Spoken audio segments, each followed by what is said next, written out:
नमस्कार, मेरे चैनल में आप सबका स्वागत है। आइए आज जानते हैं कि चावल का एक दाना सोने का कैसे हो गया। दान के महत्व की कहानी है, चलिए सुनते हैं। एक बार की बात है, एक भिखारी एक दिन सुबह अपने घर से बाहर निकला। उस दिन त्योहार का दिन था। उसे गांव में बहुत से भिक्षा मिलने की संभावना थी।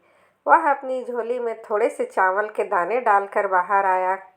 चावल के दाने उसने इसलिए डाले ताकि लोगों को दिखाई दे और किसी और ने भी उसको भिक्षा दी है। रास्ते में आते ही सामने से राजा का रथ आता हुआ दिखाई दिया। उसने सोचा, आज राजा से अच्छी भीख मिल सकती है। राजा का रथ उसके सामने पास आकर रुक गया। उसने सोचा, धन्य है मेरा भाग्य। आज तक कभी भी उसे राजा से भीख नहीं मिली थी, क्योंकि हमेशा ही द्वारपाल उसे बाहर से ही लौटा देते थे। आज राजा स्वयं ही उसके सामने आकर रुक गया था। भिखारी सोच ही रहा था कि अचानक राजा उसके सामने एक याचक की भांति आकर खड़ा हो गया और उसे कहने लगा, आज मैं तुमसे भिक्षा मांग रहा हूँ। राजा ने उस भिखारी से कहा, आज देश पर बहुत बड़ा संकट आया है, इसलिए ज्योतिषी ने कहा है कि संकट से उबरने के लिए यदि मैं अपना सब कुछ त्याग कर एक भिक्षु की भांति भिक्षा ग्रहण करके लाऊंगा, तभी इसका उपाय संभव है। तुम आज मुझे पहले आदमी मिले हो कि यह मैं तुमसे भिक्षा मांग रहा हूँ। यदि तुमने मुझे मना कर दिया तो देश का संकट टल नहीं पाएगा, इसलिए तुम मुझे कुछ भी भिक्षा में दे दो। भिखारी तो सारा जीवन मांगता ही आया था, कभी देने के लिए उसका हाथ उठा ही नहीं था। सोच में पड़ गया कि आज कैसा समय आ गया है। एक भिखारी से भीख मांगी जा रही है और वह मना भी नहीं कर सकता।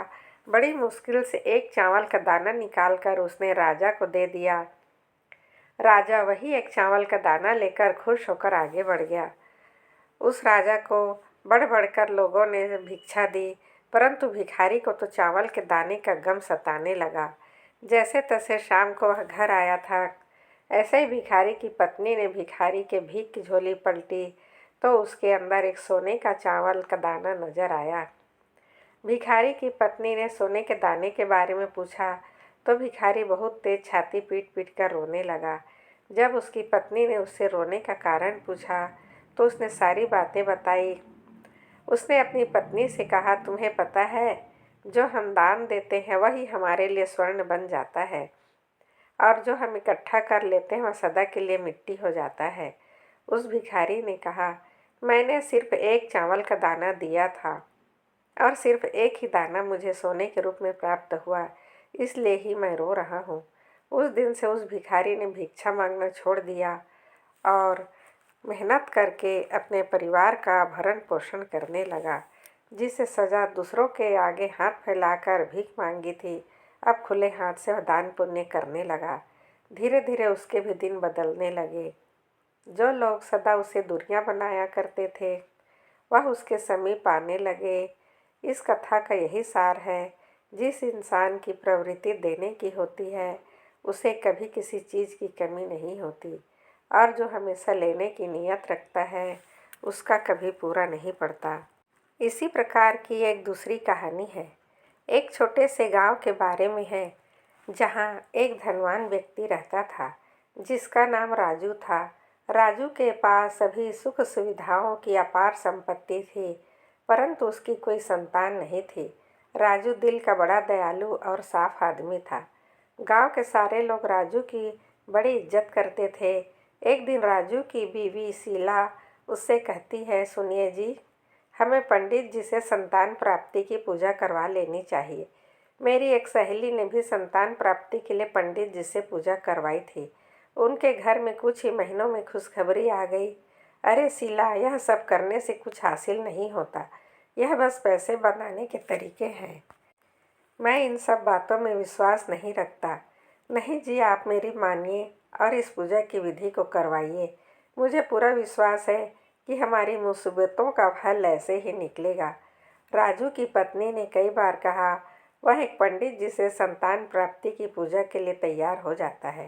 पंडित जी अपने विधि विधान से पूजा करते हैं, पूजा करने के कई वर्ष बीत जाने के बाद भी जब राजू और शीला की कोई संतान प्राप्त नहीं होती तो राजू अपनी भी पत्नी शीला से बोलता है, देखा शीला, मैंने तुम्हें कहा था ना, यह सब किसी काम के नहीं है, बस पैसे बनाने का तरीका है।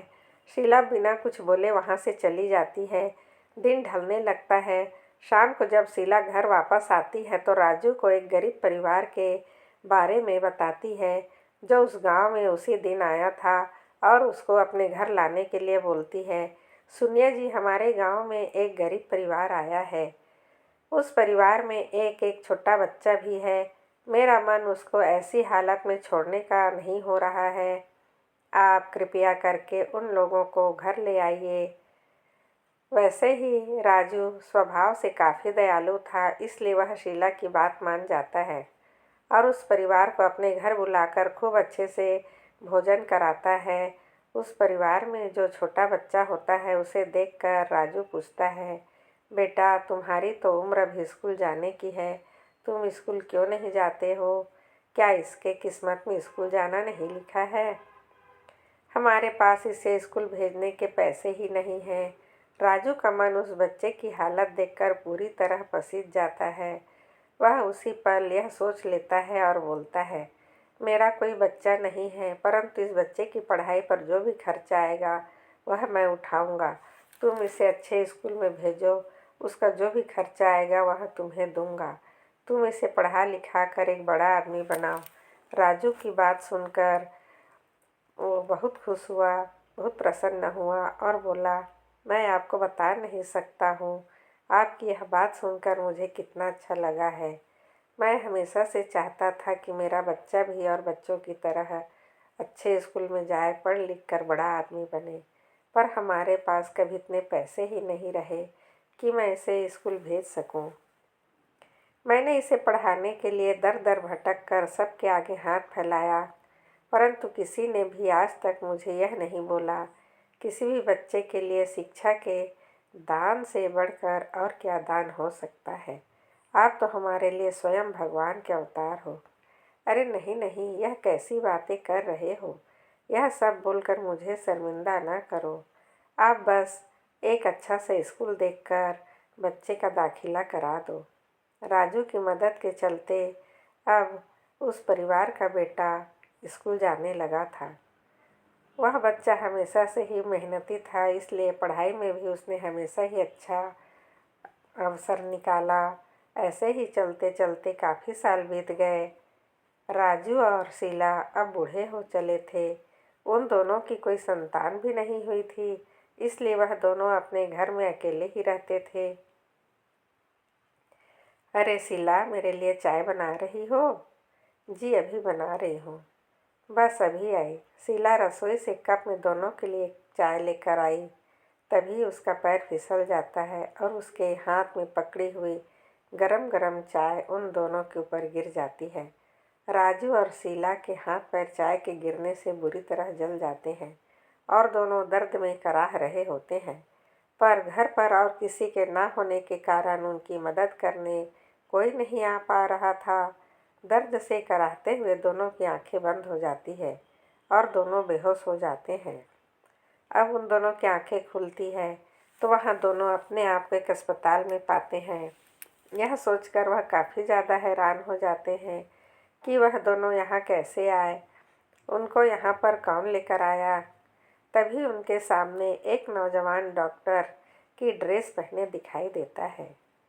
राजू उस डॉक्टर से पूछता है, बेटा, हम यहाँ कैसे आ गए? हमारा तो कोई अपना भी नहीं है और किसी को पता भी नहीं था कि हमारे साथ कोई घटना घटी है। हमें यहाँ लेकर कौन आया है? अरे आप ऐसा क्यों बोल रहे हैं? आपका कोई अपना नहीं है। लगता है आपने मुझे पहचाना नहीं।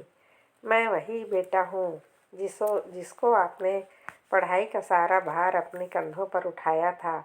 उस दिन जब आपके साथ वह हादसा हुआ तब मैं आपके घर ही आ रहा था आप लोगों को मिठाई देने।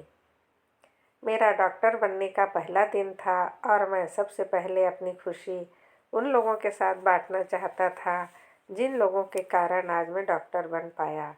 जैसे ही मैंने आपके घर का दरवाज़ा खोला मैंने देखा आप दोनों वहाँ बेहोश पड़े थे। मैंने जल्दी से अस्पताल में एम्बुलेंस को बुलवाया और आप दोनों को अपने अस्पताल ले आया। अब आप लोगों को घबराने की कोई ज़रूरत नहीं है। आप लोगों के घाव जल्दी ठीक हो जाएंगे।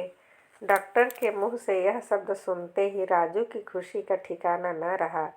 उसने जिस बात की कभी सपने में कल्पना भी नहीं की थी, आज वह बेटा उस जगह खड़ा था। बेटा, मैं तुम्हारा यह एहसान कभी नहीं भूलूंगा। आज तुम नहीं होते तो हम दोनों जीवित नहीं बचते। आप ऐसा मत बोलिए। आज मैं जो भी हूँ वह आपसे मिली हुई शिक्षा के दान से ही बना हूँ। मैं चाहकर भी आपका कर्ज कभी अदा नहीं कर सकता।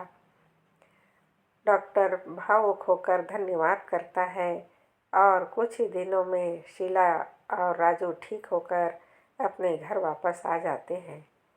इस कहानी से हमें सीखने को शिक्षा मिलती है कि दान केवल पैसों का ही नहीं, परंतु किसी भी प्रकार की ज़रूरत का हो सकता है।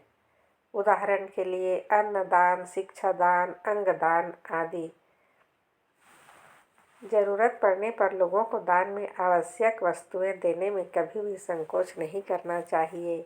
अगर हम किसी के लिए अच्छा करेंगे तो वह भी लौटकर हमारे पास ही आती है। हमें निस्वार्थ भावना से दूसरों की मदद करनी चाहिए। इसी प्रकार की एक छोटी सी कहानी है। एक बहुत प्रसिद्ध संत थे जिन्होंने समाज कल्याण के लिए एक मिशन शुरू किया, जिसे आगे बढ़ाने के लिए उन्हें तन मन धन तीनों की ही आवश्यकता थी।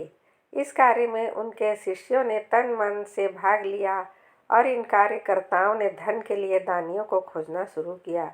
एक दिन एक शिष्य कोलकाता पहुंचा, जहां उसने एक दानवीर सेठ का नाम सुना।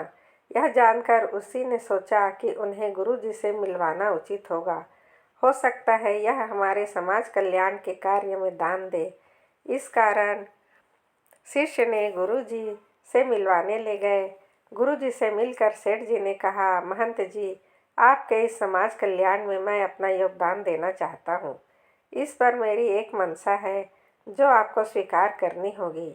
आप इस कार्य के लिए मैं भवन निर्माण करवाना चाहता हूँ और प्रत्येक कमरे में आगे में अपने परिजनों का नाम लिखवाना चाहता हूँ।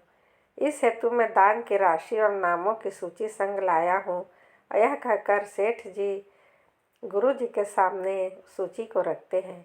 गुरुजी थोड़े तीखे स्वर में दान वापस लौटा देते हैं और अपने शिष्यों को डांटते हुए कहते हैं कि अज्ञानी, तुम किसको साथ लेकर आए हो? यह तो अपनों के नाम का कब्रिस्तान बनाना चाहता है। इन्हें तो दान और मेरे मिशन दोनों का ही महत्व समझ नहीं आया। यह देख सेठ जी हैरान थे, क्योंकि उन्होंने इस तरह से दान लौटा देने वाले संत नहीं मिले थे। इस घटना से सेठ जी को दान का महत्व अब समझ में आया। कुछ दिनों बाद आश्रम आकर उन्होंने श्रद्धापूर्वक हवन किया और निस्वार्थ भाव से दान किया। अब उन्हें जो आंतरिक सुख प्राप्त हुआ वह कभी पहले किसी भी दान से नहीं हुआ था। दान का स्वरूप दिखावा नहीं होता। जब तक निस्वार्थ भाव से दान नहीं दिया जाता, तब तक वह स्वीकार नहीं होता और दानी को आत्म शांति अनुभव नहीं होती। किसी की मदद करके भूल जाना ही दानी की पहचान है।